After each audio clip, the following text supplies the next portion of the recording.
I'm Russ Paulsen, and Alzheimer's has touched my family.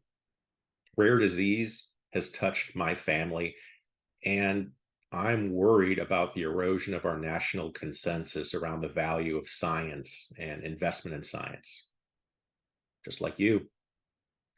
And we can help each other, I think. We have to help each other. The forum has a pretty diverse audience, but I know that we share these things. Alzheimer's is such a prevalent disease, pretty much everyone has a connection. And while my particular rare disease story may be different than yours, nearly everyone has or soon will have that feeling that you get in the pit of your stomach when someone you love is going from specialist to specialist to specialist in search of an explanation, a diagnosis at least, even if there's not a treatment for what's going on. And I'm pretty sure I don't have to convince anyone here that we share a concern about what's happening to the public esteem for science and the scientific enterprise, which is resulting in some real challenges for funding research of all kinds. I was at a conference last week where someone said that a third of the country doesn't believe in science anymore. And if you look at the way the House of Representatives wants to cut NIH funding, actually cut it. At the same time, folks on the other side of the aisle have been delaying the appointment of a permanent NIH director.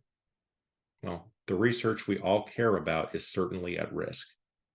But we can meet this challenge, and patients and those who love them are the ace in the hole, because we all want to figure out what's wrong when we're sick. All of us want to get better.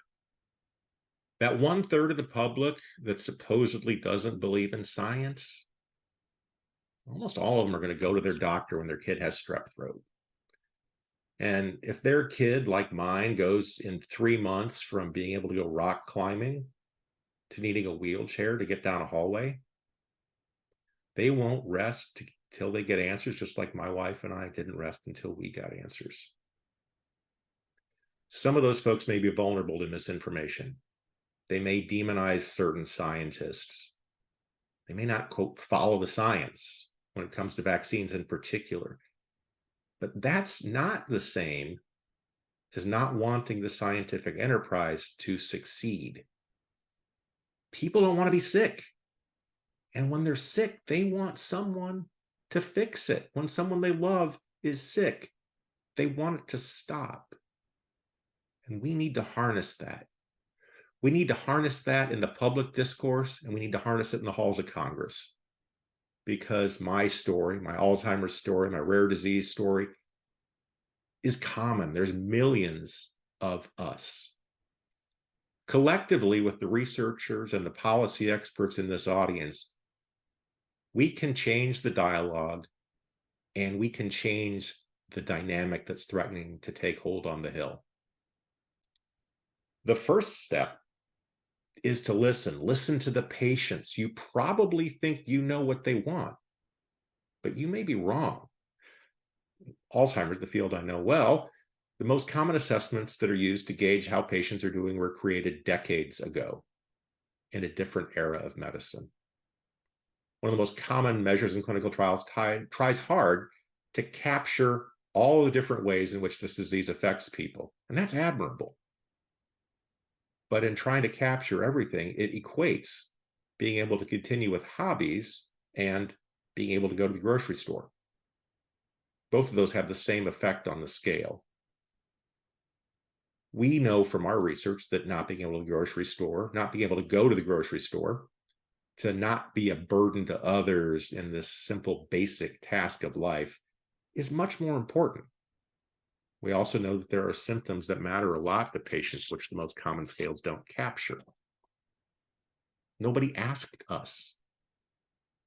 And that leads to a challenge in researchers and even frontline clinicians communicating with patients.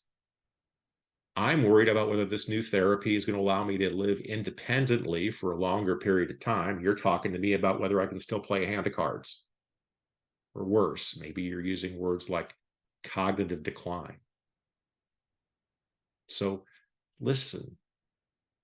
Listen to the people living with the disease. Listen to those who love them. Everybody likes to be heard, but we also need to communicate clearly. Ask them what's important, and then talk with them in ways that honor what they've told you matters.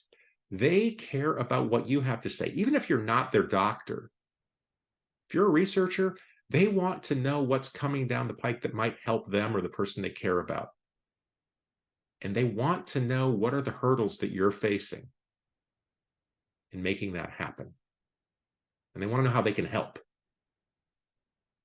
People who feel ignored or undervalued don't have the tools they need to deal with their personal health challenges or to be good allies. Arm them with the information that they need so that when they hear that NIH is being underfunded, that our public health infrastructure is underpowered, when they hear that the insurance system is going to make it really hard for them to get new drugs that might be helpful, they know it's real, they know they can help, and they know how to help. Research is a noble calling. Please keep doing it. Thank you for doing it. But research exists in a complex ecosystem, and not every actor in that ecosystem has altruistic motives. Not every actor has incentives to think about what's best for people who are sick and those who care about them, people who might be sick. But the people who are sick, people who love them, people who've seen sickness come down through their family, we are motivated. We can be a powerful force. Ask us, talk with us, engage us. Together, let's work to harness that force. Thanks.